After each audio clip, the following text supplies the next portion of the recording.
I need a beard. Oh, hello.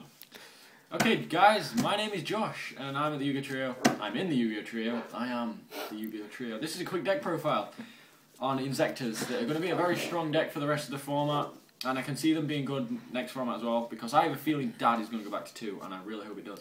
So anyway, let's get started. 1 Blacklist Soldier. Seems like a pretty odd decision because of the number of lights and heavy number of darks that I play, but it's easy to work around. 1 Dark Arm Dragon. He needs to be at 2. Why can't you be at 2? Yeah, just he's so good because of the amount of you can just mess about with your grave quite a lot with your Inzektors. So irritating. Most of the time, the only thing is you're not going to have enough. If you have more, if you have like 4 or 5, you're probably going to have to work it so you go back to having 3. So yeah, Triple Hornet. He's not the best Inzektor monster. That's this guy. Dragonfly. He is obviously getting your Hornet back, ditching Hornet, getting out your Centipede, and then doing the same and adding, like, I don't know, Gigamantis or another Dragonfly to your hand. Gigamantis is obviously good because you can MST it if need be, or just make your Inzektors beaters. And if you do MST it, then you can get out another level 3 Inzektor from your grave, overlay into a Zen Mains, Leviair, depends on what the game state is. Spirit Reaper, it's just works in the deck so well, being a level 3, you can just set that if you don't have a Hornet in the grave or in play at all. Just set that, next turn you draw your Centipede or something, just overlay. Then you got your double Veilers, this is the lights. It's pretty stable for the lights. I will say before I go into the Thunder Kings that Veilers, I think it's pretty much a staple now. With the wind-ups, Tour Guide, Mirror Match with this deck. In fact, Veilers pretty much just a staple card, so it's a good job. They're going to be bringing out in the Order of Chaos Special Edition in Super. I can't speak. Yeah, Thunder King, as far as lights go, these are the 2 that are most played and probably be your best bets. Thunder King locks down so much, summoning a Thunder King, setting a warning, your opponent can hardly do anything. Now, for more of the floaters in the deck, it's Mystic Tomato, Potato. He brings out your Dragonfly, and then you've got your Sangan, which searches for everything, pretty much everything anyway. Then the Tuna, Genix Eye Birdman. The level modulation in this deck isn't huge, so having Birdman, you can pretty much only go 6, 7, or 9, which isn't always great, but then obviously your Veilers can make up for that. Then we've got your Armageddon Knight, just your second Foolish of the deck. And there is the Foolish, this is the magic cards now. Foolish, Allure of Darkness, because of the number of darks, you're pretty much never going to not have a dark in your hand. And even if you activate when you've got no cards in your hand, you're probably going to draw into a dark. Triple Pot Jolly, bit of an odd decision considering that I play Thunder Kings, and I special summon pretty much all the time. But it's easy to work around because you can lead into your big plays just by filling your hand with cards you want.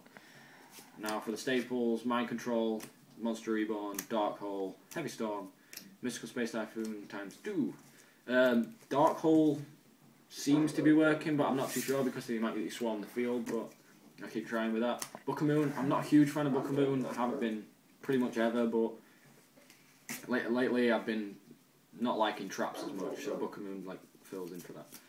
This deck, but I do play more traps in this deck than I usually do. Double Fiendish Chain, obviously locks down pretty much everything in the format at the moment.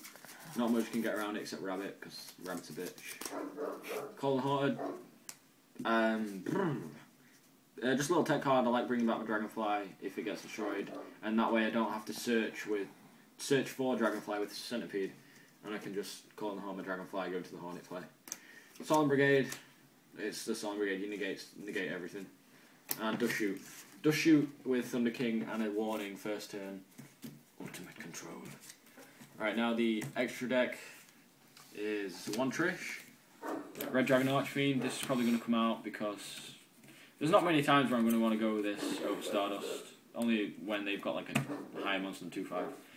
There is the Stardust. Ultimate Rare. Black Rose Dragon. Obviously you can go that with Birdman and your level 4s in the deck.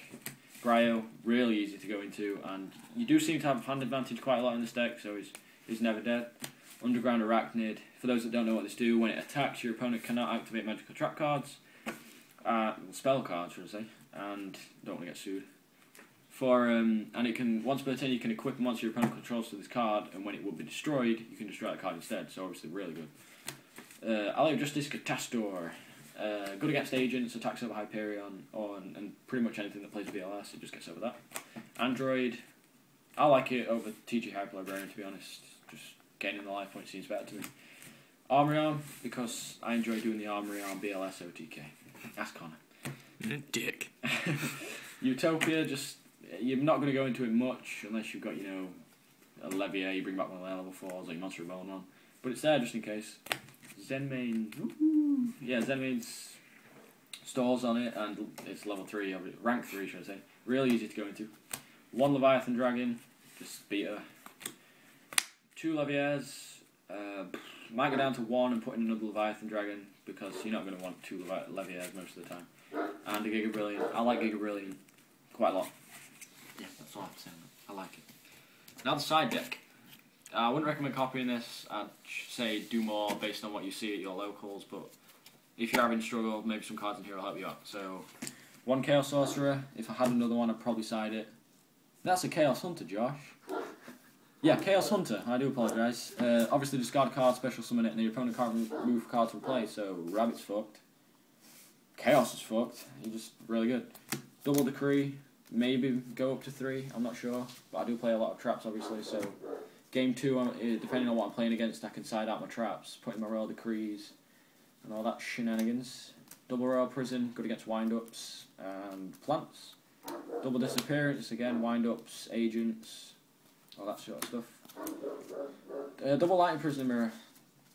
Don't really use it that often, but against agents it's worth using.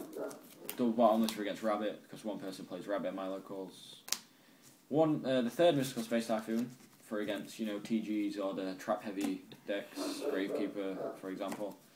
Then 1 Grand Mole, get rid of Zenmains or Gachi Gachi, and double DD Crow for Inzektors. So yeah, sorry about my inability to talk throughout the video, guys, but I hope that you get the general idea of the deck and why I played the cards I do. So thanks for watching, and see you in the next video.